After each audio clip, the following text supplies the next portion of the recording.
ինչ է ասում Արմինեին, ասում է դուք փախածներով։ Բացի նրանից, որ ինքը զոհվածի դուստր է, այսինքն ինչ է ինքը պատկերացրել, որ էթնիկ զտման ենթարկման ժամանակ, այսինքն երբ որ ադրբեջանական զորքը արդեն Ստեփանակերտում էր, իրանք բոլորը պետք է մնային, ընդհանրապես ոչնչանային, որ ինքը նոր հանգիստ իր համար ապրեր։ Ինչ ասում, դուք փախել եք։ Չի ասում է Ադրբեջան էթնիկ զտում է իրականացրել։ Ու այս համատեքստում ես ուզում եմ ձեզ հիշեցնել, որ սկզբում ասում էին, որ էթնիկ զտում է եղել։ Հետո բառապաշարը փոխեցին, ասեցին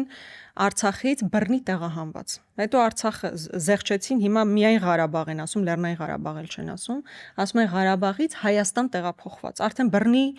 տեղափոխված էլ չի, ուղղակի Հայաստան տեղափոխված է։ Այսինքն հիշեցնեմ, միջև էթնիկ զտումը եղել է 9 ամսվա տոտալ շրջափակում։ Մարդիկ սոված են։ Բարեկամներս այնտեղ էին։ Ու այդ 9 ամսվա ընթացքում մատը մատին ինքը կոնկրետ եւ ԿՊ-ն չխփեց նույնիսկ հումանիտար օգնություն հասցնելու համար։ Եվ դրանից հետո ասել փախած եք, ուրեմն այդ աղջիկը պետք է երեխայով, այդ կինը պետք է այդ փոքր երեխայի հետ մնար այնտեղ, որ դու հանգստանայիր,